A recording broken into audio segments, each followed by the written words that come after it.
ada kiat-kiat apa saja yang dipakai oleh keuskupan untuk mempersiapkan umatnya dalam menghadapi perayaan Natal khususnya di masa Advent ini. Kita jumpa lagi sahabat podcast VNKFB Mafo, kantor Kementerian Agama Kabupaten Timur Tengah Utara. Selamat sore, apa kabar? Semoga sehat selalu dan diberkati Tuhan. Dengan tagline, bukalah hati, temukan energi positifnya, dan jadilah berkat bagi sesama. Karena itulah di sore hari ini, kami penyuluh agama Katolik hadir di tengah-tengah Anda untuk berbincang-bincang santai tentang persiapan umat Katolik menyongsong perayaan Natal tahun 2024. Di hadapan kita sudah hadir penyuluh senior kami, Bapak Antonius Moloko Esvil. Selamat sore Bapak Anton. Sore. Apa kabar Bapak? Kabar baik, salam sehat, salam jumpa. Syukur kepada Allah. Baik, kita akan bincang-bincang santai tentang masa Advent dan Natal. Dan gereja Katolik, khususnya umat Katolik, mengenal satu masa yang namanya masa Adventus. Untuk nanti mempersiapkan diri menyongsong Natal. Apa sih Pak Anton Adventus itu sendiri dan Natal, dan apa maknanya bagi umat Katolik? Baik, terima kasih Bapak Wimir, Sekretaris Pokjalu Kantor Kemenak TTU. Gereja Katolik sejagat mempunyai sebuah masa khusus untuk merayakan Hari Raya Natal, pesta kelahiran Tuhan kita Yesus Kristus secara mondial, secara dunia. Dan masa itu adalah masa Adventus, masa penantian, di mana umat Katolik seluruh dunia mempersiapkan diri dengan beberapa aktivitas, baik rohani maupun non-fisik maupun yang rohani, antara lain kegiatan pembinaan pendalaman iman, kegiatan fisik lainnya seperti rekoleksi, kerja bakti, persiapan KOR, dan lain-lain. Semua itu mengarahkan umat Katolik untuk merayakan pesta Natal secara baik, secara meriah. Oleh karena itu, Adventus itu adalah masa persiapan, masa penantian, menantikan Sang Juru Selamat Yesus Kristus pada hari Natal. Oke, baik. Dalam persiapan umat ini, khususnya di Keuskupan Atambua, ada kiat-kiat apa saja yang dipakai oleh keuskupan untuk mempersiapkan umatnya dalam menghadapi perayaan Natal khususnya di masa Advent ini? Baik, Bapak Wens. Gereja Katolik, gereja lokal Keuskupan Atambua dalam rangka mempersiapkan umat Katolik untuk merayakan pesta Natal ada beberapa kegiatan sebagaimana tadi saya sampaikan. Antara lain kegiatan pembinaan atau pendalaman iman Adventus melalui sebuah tema yang telah ditetapkan oleh Pusat Pastoral Keuskupan Atambua, dan di dalamnya ada beberapa subtema yang akan didalami oleh umat di kelompok-kelompok di lingkungan-lingkungan dalam paroki-paroki sewilayah Keuskupan Atambua. Selain pendalaman iman untuk mempertebal cita rasa iman Katolik umat Keuskupan Atambua, ada juga kegiatan lain seperti rekoleksi yang dilaksanakan secara kategorial dan akan diikuti dengan ibadat tobat dan pengakuan pribadi. Selain itu, umat di lingkungan-lingkungan yang dipercayakan tanggung KOR, mereka juga mempersiapkan diri untuk menyiapkan lagu-lagu liturgi yang bagus mulai dari malam Natal sampai dengan pesta Epifani atau penampakan Tuhan. Selain itu, sebagai bentuk perhatian konkret terhadap lingkungan, searah dengan seruan Paus Fransiskus dalam ensiklik Laudato Si, umat juga dilibatkan membersihkan lingkungan, menanam pohon sebagai bentuk perhatian terhadap lingkungan, sebagai ibu bumi, sebagai ibu kita bersama. Begitu Bapak Wimir. Terima kasih Bapak Anton.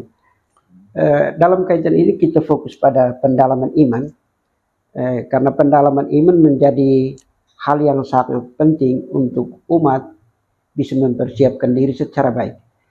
Keuskupan Atambua dalam brosur yang dibagikan kepada kita itu memakai metode pendalaman iman yang disebut dengan Lectio Divina. Apa Bapak bisa jelaskan sedikit tentang Lectio Divina dan langkah-langkahnya? Baik, Lectio Divina adalah sebuah metode kuno yang telah diterapkan oleh Gereja Katolik pada masa-masa lalu. Lectio Divina itu bahasa Latin. Kalau bisa diterjemahkan ke dalam bahasa Indonesia, itu artinya bacaan suci atau bacaan ilahi. Dengan menggunakan apa? Menggunakan Alkitab, kitab suci sebagai pedoman untuk berdoa, baik secara pribadi maupun kelompok. Nah, Lectio Divina, sebuah metode katekesi yang sudah lazim ini dengan urut-urutan pertama, adalah lexio. Lexio itu bahasa Latin artinya membaca. Membaca apa? Membaca firman Tuhan, sebuah perikop atau sebuah ayat untuk didalami secara pribadi dalam tahapan selanjutnya. Tahapan yang kedua, setelah lexio itu ada kontemplasio. Kontemplasio itu merenungkan firman Tuhan untuk diterapkan, dihayati dan diterapkan dalam hidup. Lalu pada tahapan berikut, mungkin mohon maaf kalau ada bolak-balik, ada oratio, di mana pribadi yang bersangkutan berkomunikasi dengan Tuhan, berdoa secara pribadi kepada Tuhan sesuai dengan ayat yang telah dia renungkan, dia baca. Apa yang mau disampaikan oleh yang bersangkutan sebagai perenung kitab suci untuk berkomunikasi dengan Tuhan, tentu saja melalui doa. Lalu pada tahapan berikut ada satu tahapan yang namanya kontemplasi. Tadi saya sudah ungkapkan. Ada permenungan atau perenungan firman Tuhan, bagaimana yang bersangkutan, umat Katolik yang bersangkutan menghayati firman Tuhan, mengkonfrontir dengan kehidupan nyata, kehidupan real, lalu bagaimana dia berrelasi sosial sebagai makhluk sosial dengan orang-orang di luar sana. Lalu sesuai dengan seruan dari Paus Benediktus ke-16 dalam Verbum Dei, bahwa lexio, meditatio, contemplatio itu akan harus berujung pada aksio. Kalau tidak, doa kita menjadi sia-sia. Tidak sia-sia sih, tapi kan mesti berujung pada pelayanan atau aksi nyata kepada sesama, bentuk perhatian kepada lingkungan, bentuk perhatian kepada kaum marginal sebagai wujud konkret dari pesan firman yang direnungkan dalam metode Lectio Divina tersebut. Terima kasih Pak Panton. Tentang langkah-langkah itu Pak Panton, ada satu hal yang menarik bahwa dalam Lectio Divina itu hanya mengenal 4 langkah, yaitu Lectio, meditasi, oratio atau berdoa, kemudian kontemplasi.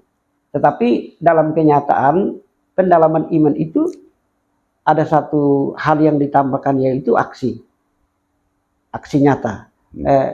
Tujuannya apa sampai sebenarnya langkah-langkahnya seperti itu, tapi memasukkan aksi itu sebagai tindakan nyata, itu tujuannya apa sebenarnya kalau dalam mendalami iman? Baik, Bapak Wens sebagai katekis senior, juga penyuluh agama senior, baik. Tadi ada tahapan-tahapan Lectio Divina yang berpuncak harus pada aksio. Kenapa? Karena kita berdoa, kita merenungkan firman Tuhan yang adalah sabda Tuhan Yesus sendiri yang menjelma menjadi manusia melalui peristiwa inkarnasi yang kita rayakan. Tetapi ujung-ujungnya mesti pada perbuatan, pada aksi-aksi nyata yang kita wujudkan dalam kehidupan komunio atau kehidupan persekutuan sebagai gereja Katolik dimanapun kita berada. Oleh karena itu, sebagaimana saya tegaskan kembali apa yang disampaikan oleh Paus Benediktus ke-16 dalam Verbum Dei, kita juga sebaiknya mengingat bahwa proses Lectio Divina itu tidak hanya berakhir pada kontemplasio, tetapi mesti berujung pada aksio, sebuah tindakan nyata di mana kita memberikan perhatian, memberikan opsi kepada sesama kita di luar sana dalam persekutuan gereja sebagai umat beriman yang bersiara, agar pesan firman Tuhan yang disampaikan kepada kita atau yang direnungkan oleh yang bersangkutan melalui metode Lectio Divina ini bisa membumi. Misalnya, perhatian terhadap lingkungan, jangan membuang sampah sembarangan di mana-mana. Ya, menanam pohon sebagai bagian dari perhatian kita kepada ibu, bumi sebagai ibu yang melahirkan dan membesarkan segala macam kehidupan, termasuk kita manusia. Oleh karena itu, ajakan keseruan dari gereja Katolik adalah menanam dan terus menanam selaras atau searah dengan ensiklik dari Paus Francis, yang ensiklik Laudato Si. Mungkin itu Pak Wens. Terima kasih. Ini dalam kaitan dengan aksio ini, satu hal yang menarik yang sementara ini dijalankan oleh pemimpin gereja kita, uskup. Uskup beberapa kali rekoleksi lebih menekankan pada menanam. Tetapi dalam situasi kita ini, bagaimana aksi yang paling tepat untuk kita dalam menyongsong perayaan Natal, khususnya umat Katolik, karena kita ini baru habis pemilu, dan mungkin di antara kita, sesama kita, ini ada yang masih punya dendam atau segala sesuatu. Mungkin sedikit memberi penjelasan soal ini terkait dengan aksi ini. Boleh Panton? Baik, aksi yang paling nyata adalah memberikan perhatian tidak hanya kepada lingkungan sebagai bagian dari kehidupan kita, tetapi kita juga berupaya memberikan perhatian kepada sesama kita, karena kita adalah makhluk sosial, selaras dengan pesan dari Aristoteles yang mengatakan bahwa manusia adalah ens sosial. selalu hidup bersama dimanapun dan kapanpun. Maka suasana persaudaraan, suasana kasih sayang, suasana iman yang teguh yang harus kita bangun bersama dalam sebuah kehidupan bersama, misalnya sebagai warga Biin Mafo, itu perlu kita bangun. Beberapa pengalaman masa lalu di mana kita merayakan hajatan demokrasi dan lain-lain, itu hanya dinamika kehidupan pada masa itu. Mari kita membangun TTU bersama-sama untuk membangun TTU yang lebih berwajah humanis ke depan. Tidak saja dengan menanam pohon sih, tidak saja dengan beberapa hal yang kunjungan dan lain-lain, tapi mari kita merekatkan persaudaraan, membangun bumi Biin Mafo untuk lebih berwajah humanis religius selaras dengan pesan firman Tuhan. Bapak Wens. Terima kasih Bapak Anton penjelasannya. Yang begitu Bapak Anton, ini hal yang menarik bahwa kita ini penyuluh agama ini adalah bagian dari katekis, dan kemudian ada katekis di keuskupan kita. Bagaimana pesan Pak Anton untuk katekis kita ini dalam menyongsong perayaan Natal, khususnya pada masa Advent ini, karena menurut Paus Fransiskus bahwa penyuluh atau katekis itu adalah garda terdepan gereja. Saya bisa minta pesan dan kesan sedikit untuk katekis kita dalam situasi persiapan menyongsong Natal ini. Baik, terima kasih Bapak Wens yang adalah juga seorang katekis senior dari Paroki Santo Yohanes Pemandinas Leu di sebelah sini. Kemarin pada kunjungan apostolik dari Sri Paus Fransiskus ke Indonesia, beliau dengan semangat kebapaan bertemu dengan beberapa kelompok kategori, antara lain para imam, para suster, para bruder, dan juga ada katekis-katekis. Maka Paus Fransiskus menegaskan atau menyampaikan bahwa peran strategis itu dimainkan juga oleh para katekis dalam membangun iman umat. Iman umat di wilayah keuskupan atau di wilayah paroki di mana dia berada. Katekis adalah tangan kanan dari gereja, dalam ini pastor, uskup, dan seterusnya. Oleh karena itu, yang kita harapkan juga para penyuluh agama itu adalah katekis-katekis kita. Mari kita membangun rasa persaudaraan, solidaritas. Mari kita membangun komitmen yang kuat untuk terus mempertebal iman kita sendiri dan juga iman umat kita. Tidak hanya pada menjelang perayaan-perayaan besar seperti Natal dan Paskah, tetapi pada sepanjang tahun. Mari kita membangun kebersamaan. Katekis selalu dekat dengan gereja, dalam hal ini para pemimpin gereja. Jangan sampai katekis jauh-jauh.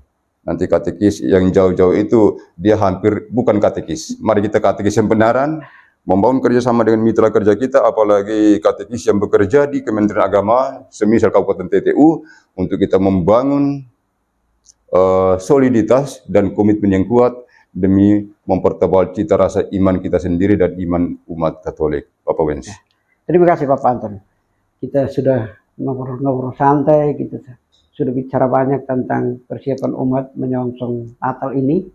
Terima kasih Bapak Anton, dan semoga sama-sama ngobrol-ngobrol santai kita ini bisa memberi pengetahuan iman untuk umat Katolik di Keuskupan Atambua dan sahabat-sahabat kita podcast Finecaf Biin Mafo. Sebagai pesan terakhir, saudara-saudaraku yang terkasih, sahabat Biin Mafo, inilah podcast kami. Kurang dan lebihnya kami mohon masukan agar podcast kami ini bisa berkembang dengan baik. Tetapi jangan lupa like, share, dan komen jika berkenan. Terima kasih atas kebersamaan kita sore ini. Selamat sore, Tuhan memberkati. Terima kasih Bapak Wens, sampai jumpa pada kesempatan lain.